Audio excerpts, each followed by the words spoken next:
कथा सरित सागर के पन्नों से आज हम राजा उदयन, पद्मावती और वासवदत्ता की कहानी में थोड़ा और गहरा उतरेंगे।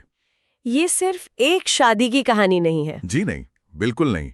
इसमें त्याग है, रणनीति है और भावनाओं का बहुत उतार चढ़ाव है। हाँ, और हमारा स्रोत है पद्मावती विवाह और वासवदत्ता मिलन वाला हिस्सा।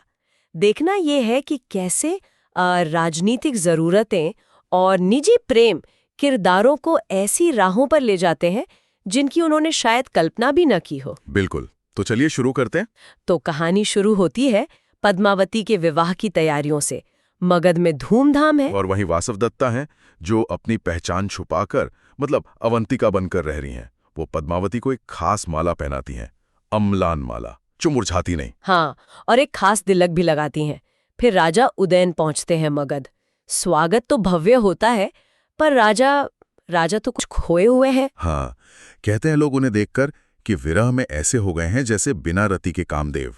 मन में तो वासवदत्ता को पाने की ही आस है। और फिर मंडप में जब वो पद्मावती को देखते हैं तो हैरान रह जाते हैं। क्यों? क्योंकि पद्मावती ने वही माला और तिलक पहना है। यहीं पर कहानी का वो क्या कहते हैं राजनीतिक कोण सामने आता है। ये शादी सिर्फ शादी नहीं थी। सही बात है। उदयन के लिए ये अपने राज्य को वापस पाने की एक बड़ी राजनीतिक चाल थी, और पद्मावती कह सकते हैं अनजाने में इसका हिस्सा बन गई। हाँ, और जब उदयन पद्मावती का हाथ पकड़ते हैं तो उसे कहा गया है सारी पृथ्वी का कर, यानी लगान वसूलने की शुरुआत। बिल्कुल, और दहेज भी ऐसा मिला जैसे पूरी पृथ्वी ही दूह ली गई हो। विवाह के समय धुएं का जिक्र भी है। कहा गया है जैसे धुआं उदयन की आंखें बंद कर रहा हो, ताकि वो वासवदत्ता के सिवा किसी और को ना देखें। एक तरह का प्रतीक है ये। रस्मों के बाद उदयन नई पत्नी के साथ तो है, पर दिल में तो वासवदत्ता ही है। और उधर वासवदत्ता अकेली हैं, उदास, जैसे दिन में चांद फीका पड़ जाता है वैसी। जी, और योगेंद्रायण को चिंता है। उन्हें डर है कि राजा कहीं पहचान न ले वासवदत्ता को। फिर तो सारी योजना विफल हो जाएगी। हाँ, इसीलिए वो फौरन वापसी की तैयारी करवाते हैं। वासवदत्ता चुपके से निकलती हैं, पद्मावती के ही रथ में वसंतक के साथ, सेना के पीछे। अच्छा, तो वो साथ ही जा रही थी, पर गुप्त रूप से। जी हाँ। फिर लावाणक गांव पहुंचकर उदयन पद्मावती के साथ महल में जाते हैं, पर कहा गया है कि असल में वो अकेले ही वासवदत्ता के दिल में प्रवेश कर रहे थे। और वासवदत्ता कहाँ जाती है? वो अपने भाई गोपालक के डेरे में चली जाती हैं। वहां दोनों भाई बहन मिलते हैं, गले लगते हैं, रोते हैं। बहुत भावुक क्षण है वो। ये जो गोपनीयता है, ये योगेंद्रायण की योजना के लिए कितनी जरूरी थी। अवंतिका वासवदत्ता उन्हें छोड़कर चली गई हैं गोपालक के डेरे में। पद्मावती को गुस्सा आता है क्योंकि अवंतिका को उनके पास धरोहर की तरह रखा गया था, अमानत थी वो, तो वो वापस बुलवाती है। और इसी बीच राजा उदयन अकेले में पद्मावती से पूछते हैं उस माला और तिलक के बारे में। हाँ, और पद्मावती सच बता देती हैं। कहती हैं कि ये अवंतिका ने बनाया है, जिसे किसी ब्राह्मण ने उनके पास अमानत रखा है। बस यही उदयन का शक यकीन में बदल जाता है। उन्हें लगता है ये वासवदत्ता ही है। जी, वो फौरन गोपालक के डेरे की तरफ जाते हैं। ये शक तो उन्हें मंडप में ही हो गया था, वो श्रृंगार देखकर। वहां का दृश्य तो बहुत ही मार्मिक बताया गया है। उदयन जैसी वासवदत्ता को देखते हैं वो बेहोश हो जाते हैं। और वासवदत्ता भी। विरह ने उन्हें भी बहुत कमजोर कर दिया था, वो भी मूर्छित हो जाती हैं। होश आने पर दोनों का विलाप शुरू होता है, बिछोह का दुख। तभी पद्मावती भी पहुंच जाती हैं। और वो भी उनके दुख में शामिल होती हैं, क्योंकि कहा गया है अच्छी स्त्रियां स्नेही और सरल होती हैं। ये भावनाओं का एक ज्वार सा है। पर तभी कहानी के रणनीतिकार योगेंद्रायण सामने आते हैं। हाँ, वो आते हैं और पूरी जिम्मेदारी लेते हैं। कहते हैं ये सब प्रपंच, ये सब नाटक राजा के राज्य के लिए किया गया था।